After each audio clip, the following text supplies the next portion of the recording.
The Pacific Ocean roared below, its waves crashing against the cliffs of the Oregon coast. Emily Carter, 32, stood on the balcony of her seaside vacation home, clutching her phone so tightly her knuckles whitened. The screen flashed, "Dad." Her heart sank. A call from Michael Carter at this hour, 7 a.m. on a misty September morning, could only mean trouble. She pressed the phone to her ear, bracing for the storm. "Emily, we need to talk." Her father's voice crackled, laced with a forced confidence that set her nerves on edge. "What's wrong, Dad?" she asked, her tone steady but wary. His next words hit like a tidal wave. "Your vacation home. I sold it. The ownership transfer happens next month." For a moment, the world blurred, the salty breeze, the gulls circling overhead, the weight of his betrayal. "Sold?" she whispered, her voice breaking. "You sold our home?" Emily's life had always been shaped by her parents' favoritism toward her younger sister, Sophie, 29, growing up in a modest Portland suburb. Emily learned early that her needs came second. On her 6th birthday, her parents, Michael and Linda, gifted her a shiny blue skateboard she'd begged for months. She was over the moon, until Sophie, with her wide eyes and pouty lips, declared she wanted it. Sophie's younger, Emily, be the big sister and share, Linda said, her tone final. By the next day, the skateboard was Sophie's. Emily's protest, "It was my birthday gift," was met with a dismissive wave. "Don't be selfish," her father added. The pattern repeated relentlessly. In 3rd grade, Emily's prized diary, a Christmas present with a glittery cover, caught Sophie's eye. Soon, Emily was handed a plain notebook instead. "Sophie's just a kid, she doesn't know better," Linda explained. When Emily, at 12, begged to join a soccer camp, her parents shut it down. "We're paying for Sophie's dance lessons. Besides, she'd feel left out without you."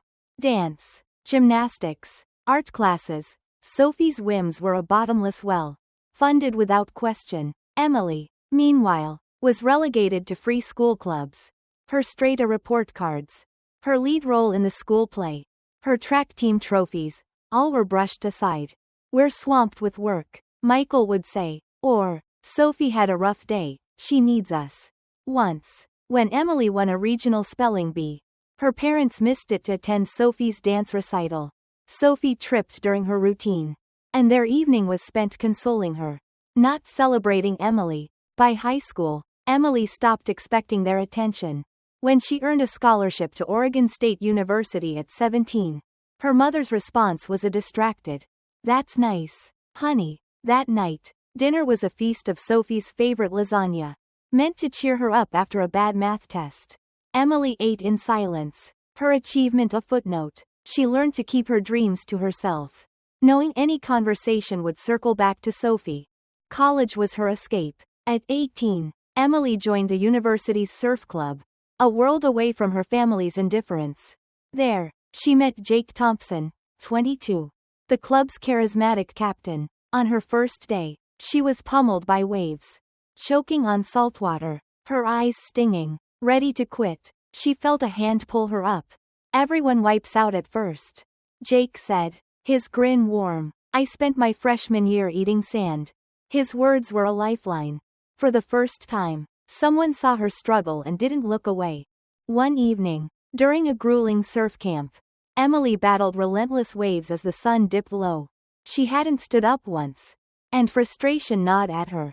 From the shore, Jake shouted, "Emily, the wind's shifting." Suddenly, it clicked, the wind's pull, the board's tilt, the ocean's rhythm. She rose, gliding across the water, her heart soaring. Her teammates cheered, but Jake's proud nod was all she saw.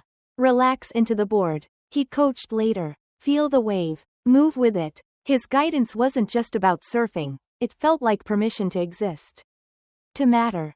Jake became her anchor. He praised her instincts, laughed at her wipeouts, and never made her feel small. "You've got a gift for reading the ocean," he told her. At 19, they started dating, their bond forged in salt and sun. After graduation, they turned their love for surfing into a business, launching a company importing surf gear. Their families were skeptical, especially Emily's parents. A startup? You'll go bankrupt. Michael scoffed. Sophie's struggling. You need to help her. But Emily was done living for Sophie. She worked 2 barista jobs and tutored on weekends, while Jake maxed out his credit cards. Their first office was a cramped garage in Newport, furnished with thrift store desks. This is our launchpad, Jake said, his eyes bright. Emily laughed, believing him. The road was brutal. Distributors laughed them off. Your kids with no track record. But Emily and Jake hustled, networking at surf competitions, charming athletes, building trust. Their break came at 25, when they met a fledgling Australian brand eager to break into the US market. Their passion sealed an exclusive deal. That night, in their garage office, they toasted with cheap beer and pretzels, dreaming of what lay ahead. We're just getting started, Jake whispered, while Emily and Jake built their empire. Sophie spiraled. She flunked out of community college at 20, bounced between retail jobs, and racked up credit card debt for designer clothes and Vegas trips. Each time, Michael and Linda bailed her out. She's young. She'll learn, they said, dipping into their 401k. A $5 loan for a music festival, here. $15 for a business idea, there. Sophie's debts piled up. And her parents paid without question. Emily, meanwhile, was lectured to be responsible and support the family.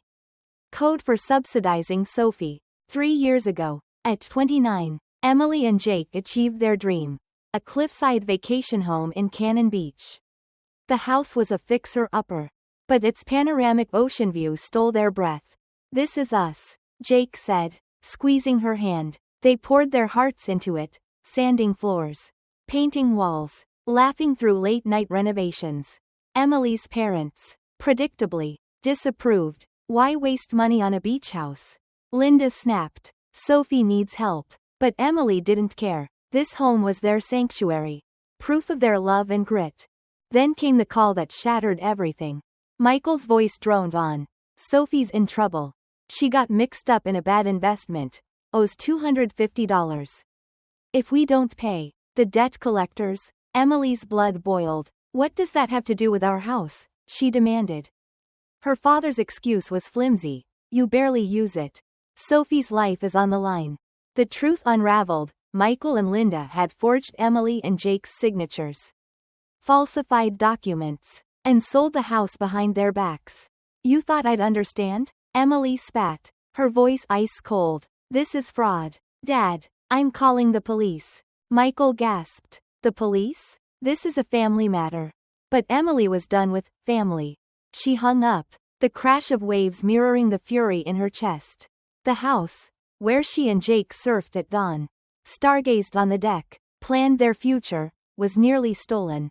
All for Sophie's recklessness. As the fog rolled in, Emily stood frozen, wondering how her parents could betray her so deeply, and what she'd do next.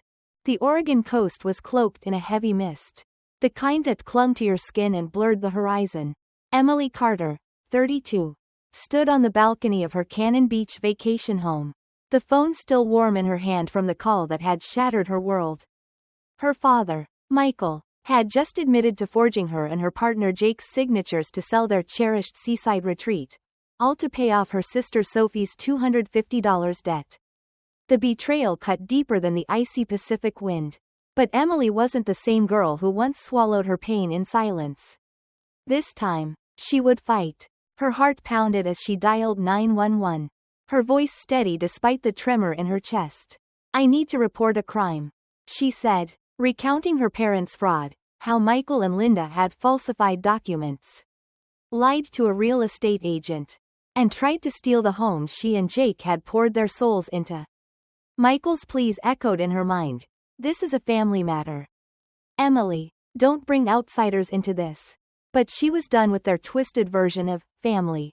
This isn't love, she told the officer. It's theft. It's fraud. As she hung up, the waves below roared, as if cheering her resolve.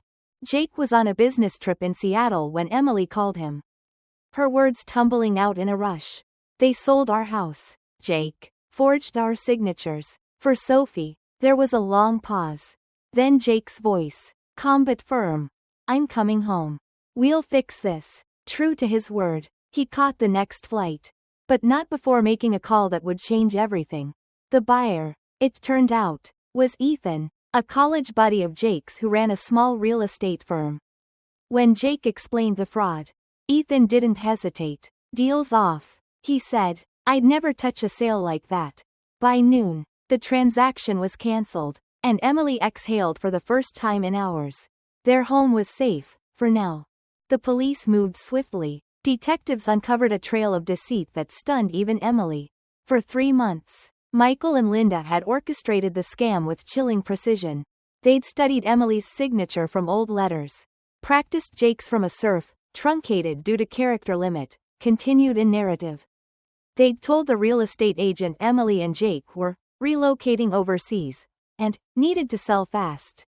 Worst of all, Linda had spread vicious rumors in their Portland neighborhood, claiming Emily and Jake were drowning in debt and had forced their parents to clean up their mess.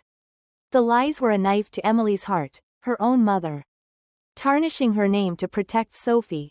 The investigation revealed Sophie's latest disaster, a crypto investment scam that had swallowed $250. It wasn't her first rodeo.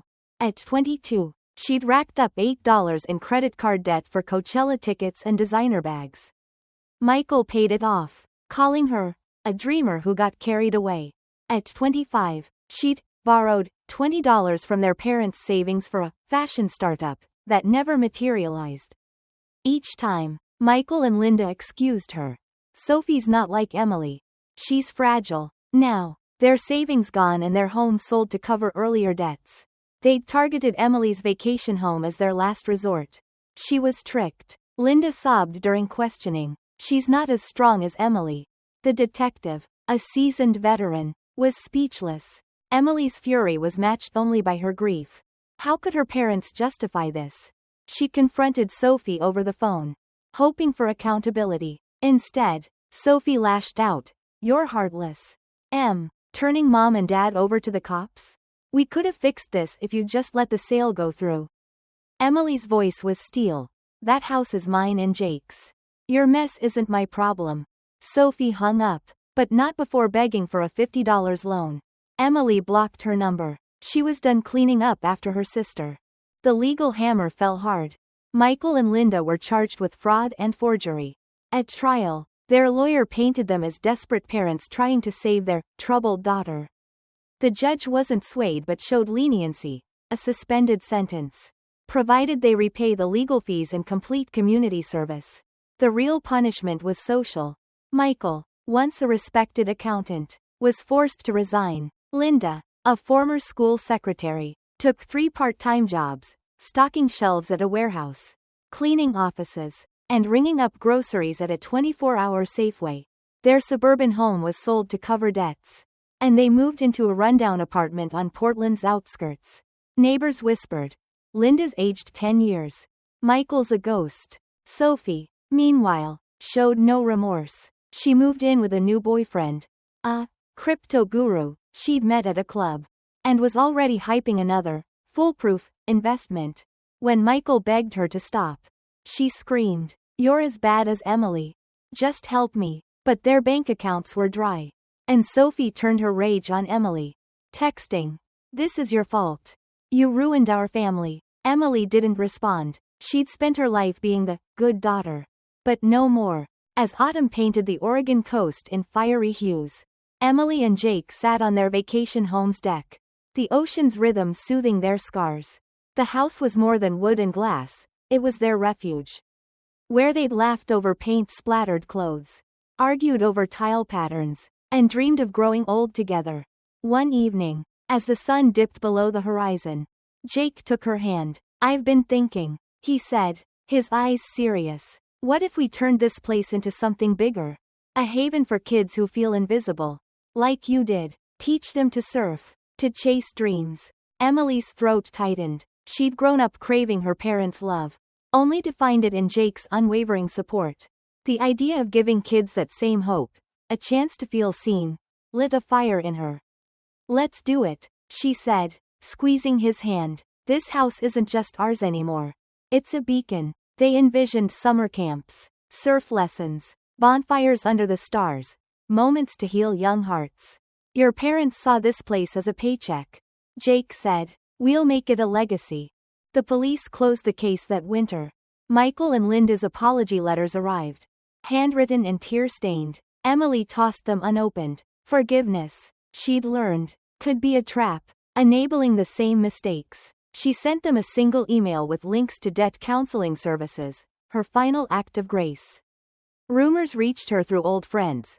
Michael collapsed during a night shift as a security guard. Overworked but unable to stop. Linda was spotted crying outside a discount store, her cart filled with dented cans. Sophie, undeterred, was pitching her latest business to anyone who'd listen.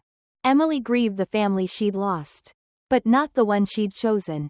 With Jake, she was building something unbreakable, a life of purpose, rooted in love. One crisp morning, they zipped into wetsuits and hit the waves. The ocean's embrace washing away the past. As Emily carved through a crest, she felt free, alive, whole. The vacation home stood proud on the cliff, ready to welcome new dreamers. Her parents had tried to steal it, but they'd only strengthened her resolve. This was her story now, and she was writing the ending.